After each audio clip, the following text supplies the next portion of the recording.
Following all the reports that Kevin Feige wanted to cancel the Echo series, but couldn't because Marvel promised diversity and representation, almost everyone was pretty resigned to the fact that it was going to be bad. The real question is, with all 5 episodes dropping at once, how bad would it really be? Would it just kind of be boring and stupid, or would it really go full woke MCU girl power cringe?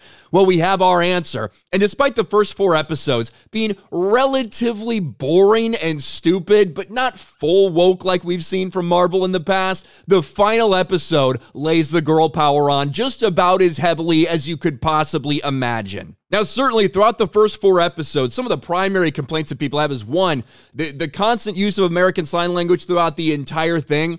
It becomes monotonous. You're just sitting there waiting for people's words to catch up with their signing. It gets annoying really quickly. The lead actress herself, Alaqua Cox, who plays Maya Lopez, is not a good actress. She has no emotional range whatsoever. Oh, by the way, she's not an actress. She was literally just picked for the role because she's deaf, because she's indigenous, and because she has an amputated leg. And there were certainly little moments throughout the first 4 episodes, where she says, we've had a kingpin, now it's time for a queen. And even here, where she tries to make a deal with Kingpin, he's handing me Queenpin. There was cringe like that. The entire series was full of really stupid, incompetent men. And at one point, she even gets felt up by a security guy, has to put him in her place. Shit like that. But it wasn't until the final episode where she goes to fight Kingpin once again. Keep in mind, the last couple times we've seen Kingpin in the MCU, he got beat by Kate Bishop, and then Maya Lopez shot him in the face. Somehow he survives that, and he comes back. And then we see a final face-off between Echo and all of Kingpin and his men. And what happens? We see Echo's new powers that they changed from the comics, by the way,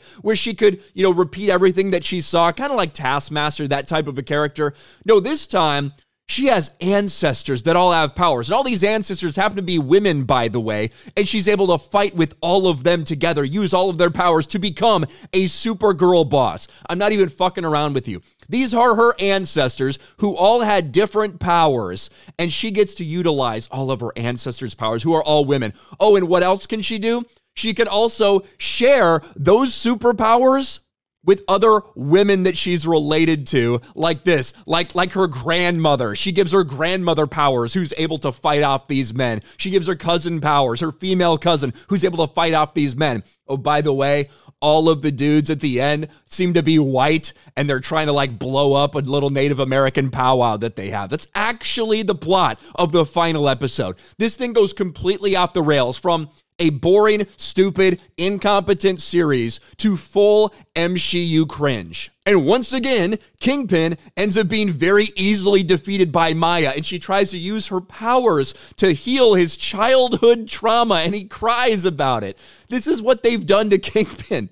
This is what they've done to this character from the Daredevil Netflix universe. They just completely embarrass him, have him get beat by women time and time again. Every time you see him, he's getting owned by a woman. This is now the MCU. So for all these characters that you might be excited about that they're bringing in, they're all probably going to be destroyed, just like we've seen happen to Kingpin. The fact that they actually changed her powers, and they get her in this Native American outfit, and her powers are literally that she is related to other girl bosses who are Native American. Those are her ancestors, and she can draw her powers from her, whether it's super strength or strategy or healing or anything. This is basically like the end of Secret Invasion, where Gaia gets every superpower in the fucking world. This is what Maya is able to get, and she's able to share it with other women she's related to make them temporary girl bosses too. If you thought this thing might just be another MASH series and maybe not too much identity politics, you would be completely and totally wrong. It goes off the rails. This series is adequately put here by Cosmic Book News. It is a dumpster fire, especially when you get to the end.